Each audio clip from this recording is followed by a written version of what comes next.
వచ్చేది. కానీ సార్ నాకు సమయం వచ్చింది. నేను ఇప్పుడు ఒక దేవదూతని. ఇప్పుడేంటో చూపిస్తా. సీమోన్ అంటే ఏంటో చూపిస్తా మీ అందరికి. తిరుగుతుందా ఏమో ఈ గాబ్రియలా. ఈ గాబ్రియల్ ఎక్కడుందో ఏమో. ఇది స్కిట్, కొంచెం చిన్న కొట్టు. నువ్వే లేట్ వచ్చి ఈ రోజు గురించి నాకు చెప్తున్నావా? నేను ఈ రోజు కోసం ఎన్నో వేల సంవత్సరాల నుంచి ఎదురు చూస్తున్నాను. నువ్వు అనుకున్న రోజు నేను అనుకున్న రోజు ఒకటే కదా. సరే వెళ్దాం పద. నాకు రాకపోయినా పర్లే, నీకు మాత్రం రండి. నేను సరే రా రఫేల్.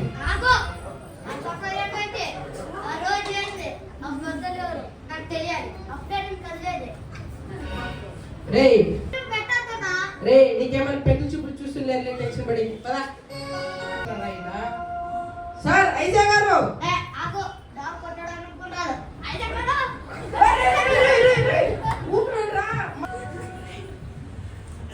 సార్ ఐజా గారు ఏం చేస్తున్నారు చూడండి. సార్ ఐజా గారు, సార్ నేను sir Raphael. Sir thank you రా సార్. నేను సార్ ఉరియలు. అదేం పేరు? అదేం పేరు సార్? మీరు ఎంతో పెద్ద ప్రవక్త కదా సార్. నా పేరు కర్త. ఈ రోజు సార్ ప్రవచనమ్మా. అసలు ఏ ప్రవచనం గురించి మాట్లాడుతున్నావు? నేను చాలా ప్రవచించినానే. అదే సార్ మెస్సయ్య పుట్టుక గురించి. అవునా? చెప్పు దాని గురించి. అదే సార్ మేము ఎలాగో మా పని మేము చేసుకొని పోతుంటాం. భూమి మీదకి వెళ్ళి ఆయన పుట్టుక గురించి రండి. బ్యాచ్ అంటే అదే సార్ మీతో వాడు ప్రవచించిన ఇంకా ప్రవక్తలని తొలకరండి. తోలకరానికి వాళ్ళు బర్రెలు గొర్రెలు కాదు సార్. ఏదో తొలకరండి సార్. అంతే. ఒరే ఒరే ఆ ముసలోడికి అప్పుడే చెప్పినాం రా. రే ఆ ముసలోడికి అప్పుడే చెప్పినాం కదా. రే ఆ ముసలోడికి అప్పుడే చెప్పినాం కదా.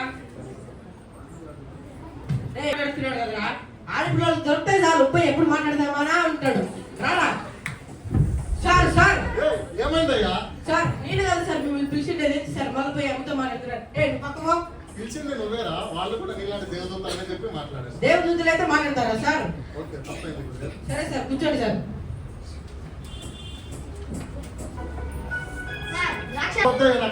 రే ఆయన చెప్తే తీసుకుంటాడా? సార్ సారీ సార్ తీసుకోండి సార్ ప్లీజ్ సార్. మీరు ఇట్లా పెట్టి తాతారా? ఎట్లుంది సార్ మా వ్యూ? పర్లోకం వ్యూ బాగుంది. అదే సార్ మనకి కావాల్సిన వాళ్ళందరూ బాగా కనపడుతున్నారా?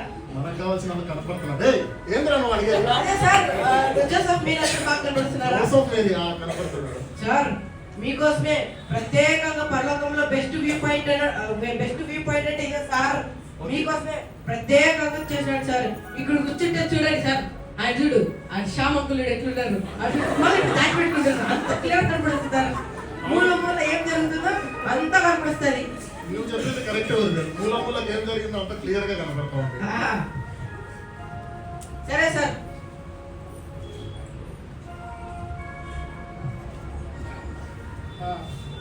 సరే సార్ నెక్స్ట్ ఎక్కడ పోవాలా? Hotel order 2 idli masala dosa. అయ్యా ఎక్కడ పోవాలా సార్? ఎక్కడికి పోవాలని నన్ను అడుగుతున్నావా?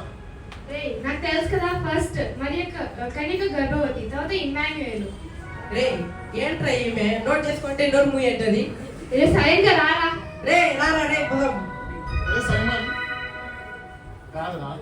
ఏంటన్నా? ఒక చిన్న డౌట్. ఇన్ని డౌట్లు అడిగినావు కదా, నాకు ఒక డౌట్. అసలు ఈ మనిషి నైజీలాండ్ నేడి దేవదూత అంటే ఎట్టుండాలి?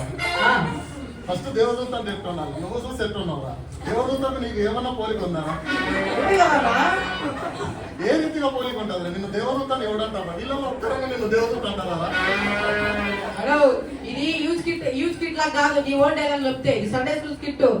పేపర్ లో ఏముందో అదే చెప్పాలి. నువ్వు ఎట్లా మాట్లాడకూడదు.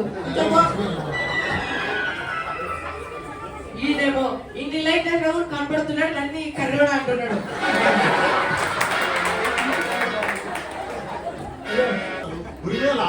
అదేం పేరు? ఎండిపోయిన ఒడియాలు నువ్వు అన్ని తలకాయ తింటావు. బహుగా తొందరపడి ఈ శుభ వచ్చినేమిటో అని ఆలోచించుకొనిచుండగా దూత మరియా భయపడుకుడి, దేవుని వలన నీవు కృప పొందితివి. ఇదిగో నీవు గర్భము ధరించి ఒక కుమారుని కని ఆయనకు యేసు అనే పేరు పెట్టెదవను. ఆయన గొప్పవాడై సర్వోన్నతుని కుమారుడు అనబడును. ప్రభు అయిన దేవుడు ఆయన తండ్రి అయిన దావీదు సింహాసనమును ఆయనకిచ్చెను. ఆయన యాకోబు వంశస్థులను యుగ యుగములు ఏలును. ఆయన రాజ్యము అంతము లేనిదే యునునని ఆమెతో చెప్పెను. ఆమేన్.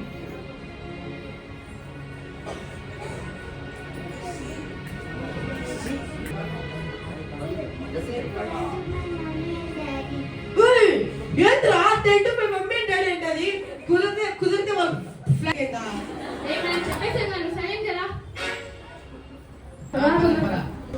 ఆమె గర్భము ధరించినది, పరిశుద్ధాత్మ వలన కలిగినది. ఆమె ఒక కుమారునే కనెను. తన ప్రజలను వారి పాపముల నుండి ఆయన రక్షించును గనుక ఆయనకు యేసు అనే పేరు పెట్టెదవను. జోసఫ్ గారు బాబు లేవు ఏ బాబు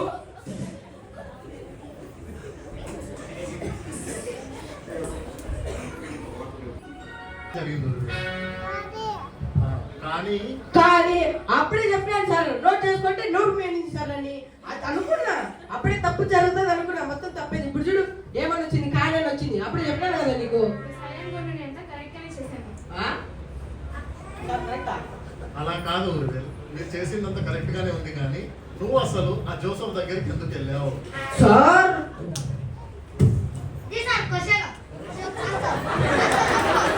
రే ఊరురా, ఈ మన మీదకి వచ్చేలా ఉంది, ఎలా చెప్పాలి పోరా. సార్ మీకు తెలుసు సార్, ఆ జోసఫ్ సార్, ఆ జోసఫ్ మేరీ సార్ చేడుకోవడానికి ఇష్టపడలేదు. సార్ ఇలాంటి సార్ మీరు సార్ మేరీ చేసుకోవడానికి ఇష్టపడలేదు. నేనే దగ్గర పోయి ఒప్పించినాను సార్. సార్ లాస్ట్కి డెబ్బై పట్టుకున్నా కదా, ఇది కాలనుకోండి, కాలనుకోండి అడ్జస్ట్ అయిపోండి. ఉండా నేను చెప్తా, ఎందుకు పట్టుకున్నాను సార్, నేను ఒక దేవదూతిని కాలు పట్టుకుంటే నా శ్రీకాంతం అవుతుందని ఇటు పట్టుకొని చెప్పొచ్చాను సార్. అదే అదే శిష్యు పుడుతున్నాడు కదా, అదే బెస్ట్ అని చెప్పేసినాడు సార్. అవునా? సరే గురువేల్. సరే సార్, ఇంకా నెక్స్ట్ ఎక్కడ పోవాలి చెప్పండి. వీరేంద్ర ఎందుకు పుట్టాలి? మంచి ప్రశ్న గురువేల్. ఈ సూచనలు ప్రభు మొదట ఆహాజ్ రాజుకు తెలియజేశాడు. ఆహాజ్ రాజు దేవుణ్ణి నమ్మలేదు, తన శత్రువులకు భయపడ్డాడు, అయితే దేవుణ్ణి సందేహించాడు. అయితే 7:4 ప్రకారం యేసు తానే ఒక శిష్యుడు కన్యక గర్భవతి శిష్యుడు పుడుతుందని ఒక సూచనను మనకు తెలియజేశాడు. కన్యక గర్భవతి అవ్వడం అనేది సాధారణమైన విషయం కాదు. కన్యక గర్భవతి అవ్వడమే ఒక కొత్త సృష్టికి నాంది. అలాగే ఆ శిశువు సాధారణమైన శిశువు కాదు, మనుష్య కుమార్. అయితే రక్షణ అన్నది కూడా మనకు కలిగే రక్షణ మనిషి వల్ల కలిగేది కాదు, కానీ మనుష్య కుమారుని ద్వారా కలిగేది మాత్రమే ఈ రక్షణ.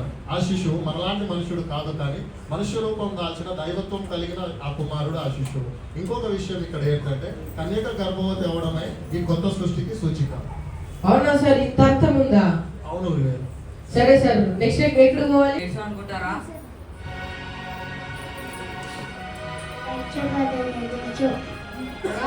అది లేట్ షో కాదు, అది బड़ा బుడ్డడా టెక్నాలజీ అది ఇదిగో ప్రజలందరికీ కలగబోయే మహా సంతోషకరమైన సువార్తమానము నేను మీకు తెలియజేయుచున్నాను.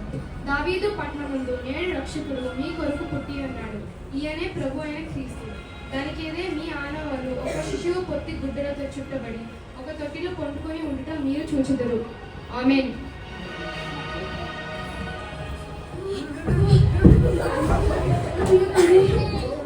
అయ్యో నువ్వేం దేవదూతివి, నన్ను చూసు కళ అడుగుతున్నారు చూడు ఎట్లున్నారో. ఏం దేవదూతు నువ్వు కాబట్టి రే నీడు ఎవరికైనా వెనకాల ఉంటుంది, ముందుకొస్తే ఆ మాత్రం భయపడాలి. నువ్వు సైలెంట్ కదా. అసలు యేసుక్రీస్తు ప్రభు బెత్లెహేంలోనే ఎందుకు పుట్టాలి, అంత చిన్నమైన గ్రామంలోనే? నువ్వు అడిగిన ప్రశ్న కరెక్ట్, కానీ అది ప్రవచించింది నేను కాదు గురువేల్. మరి ఎవరు? ఓ మీరా సార్, మీరు చిన్నగా ఉన్నారని ఆ బెత్లెహేం కూడా చిన్నగా ఉన్నారా? అదే మీరు పెద్దగా ఉండింటే బెత్లెహేం కూడా పెద్దగా అయ్యేదేమో. అలాని కాదు. మరి ఏంటి సార్? బెత్లెహేమ్ చిన్నగా ఉండవచ్చు, కానీ దేవుడు తరచుగా తన గొప్పతనాన్ని చూపించడానికి చిన్నగా కనిపించే వాటిని ఎన్నుకుంటాడు. బెత్లెహేము చిన్నగా ఉండవచ్చు, కానీ అక్కడే దావీదు పుట్టి అన్నాడు. మరియు దావీదు పట్టణం నుండి నిజమైన రాజు వస్తాడు. అవునా సార్, ఇంత అర్థం ఉందా? అవును వియర్. ఇంత చిన్నదానికి ఇంత పెద్ద చెప్పినారు. అప్పుడే అనుకున్నా మీరు ఇంత చిన్నవారే అనుకుని. సరే సార్.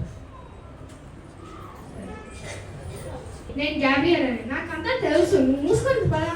సరే కదా. తెచ్చావా?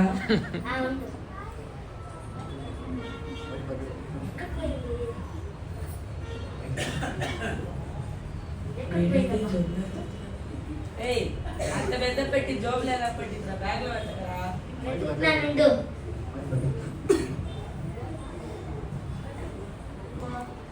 చెప్పేస్తాడు. వాడు రివర్స్ అవుతే మనకు రివర్స్ అవడమే. ఇదేంట్రా ఒకే ఒక పెట్టుంది? నీకుంది నాదేదిరా? ఏమో నాకేం తెలుసు. అదే మళ్ళీ ఇంకా నిజం చెప్పడం కావాలనేసి కదా మర్చిపోయావు. ఏహే, ప్రతిదానికి ఇదే చేస్తా ఉంటావు. స్కూల్కి వెళ్ళినప్పుడు నేనే క్యారెట్ సర్దాలి, స్కూల్కి వెళ్ళినప్పుడు నేనే బట్టలు సర్దాలి. మరి నువ్వేం చేస్తా ఉంటావురా? అది కాదురా. ఏహే, అది కాదు ఇది కాదు. అయితే అనాలి, నేను వైస్ మ్యాన్కి పెట్టినందుకు వైస్ మ్యాన్కి పేరు తగినట్లు ఉంటారా? ఏహే, నీకు డైలాగ్స్ లేవు. నా వెనకాలే ఫాలో కా. నేనే గిఫ్ట్ తెచ్చా. నేను మాట్లాడుతా. Hello, you are planning? No, I'm magic.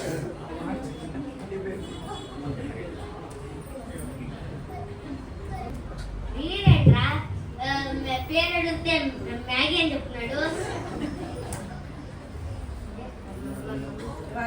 అది వాడి మమ్మీ పేరు కదా. ఆంటీ, మీ కొడుకు మీ పేరు ఇంకా తెలుసుకుంటున్నాడు. ఏ నీ పేరు నీ Gnani. No Maggi. No you are Gnani. No, I'm Maizwan. అదే కదరా ఇప్పుడు దాకా తెలుగులో చెప్పింది. I'm going to see the king. వీడేంట్రా కింగ్ స్ట్రింగ్ అని చెప్తున్నాడు. ఎవడరా వీడు? పేరు అడిగితే మ్యాగీ అని చెప్తాడు, కింగ్ అడిగితే స్ట్రింగ్ చెప్తాడు. ఏ కింగ్ స్ట్రింగ్ లేనప్పుడు ఇక్కడ నక్షత్రం చూసి వెంబడించేదే. రా, రా. అక్కడ కొన్ని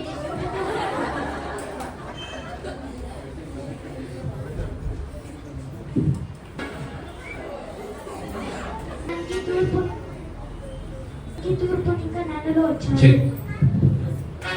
అంటే జ్ఞానంగా నాకని తెలియని కదా, నాకని మించిన జ్ఞానంగా పోలీసుకో బాబు. రాజుగారు ఇంటిలో కొట్టుకుంటున్నారు. నేనేమో మొక్కల్లో ఉన్నాయా? ఎవరు ఇక్కడ నాన్నలు? మీ మొక్కలు చూస్తే నాన్న ఉన్నారు అనలేదు. Yes we are Vizag. ఈ మాటని చూస్తే నమ్మబుద్ధి అవుతుంది. రండి.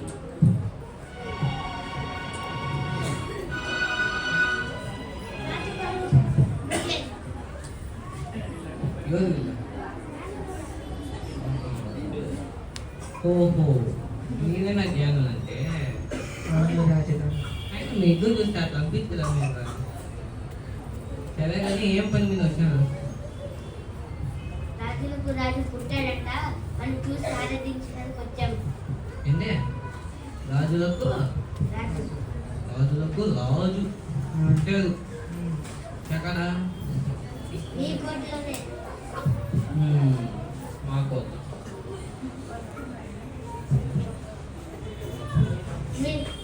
రాజుగారు 2 సంవత్సరాలు ఇంత పెద్దగా చెప్పారా? 2 సంవత్సరాలు 3 సంవత్సరాలు 30 సంవత్సరాలు ఇంకా ఈరే నీ రాజు. ఎవరా మీరు? బాబు తీసుకోవాలండి, వాళ్ళు ఆదరించండి. ఎవరక్కడ? ఫస్ట్ నేను బయటికి తమ్మి తల్లి తమ్మే ఫస్ట్. ఏ పవన్ గారు అన్న ఇంకోటి ఎలా ఉందిరా?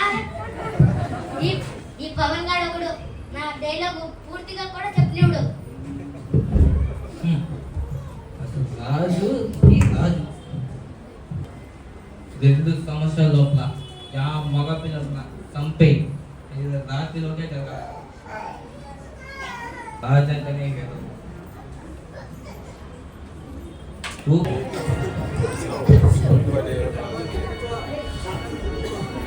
సార్ ఆ రాజు ఏంటి సార్ అంతా మళ్ళీ ఎందుకు కూర్చోయారు సార్ మీరు ఇక్కడ మరి ఎవరు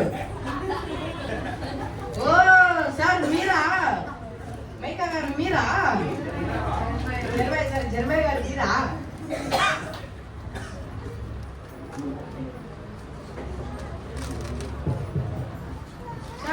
సార్ ఆ రాజు ఎందుకు సార్ అంత వేలుకున్నాడు 2 సంవత్సరాల పిల్లలు చంపేమంటున్నాడు అంటే మన శిశు పరిస్థితి ఏమి దానికి నేను చెప్తాను.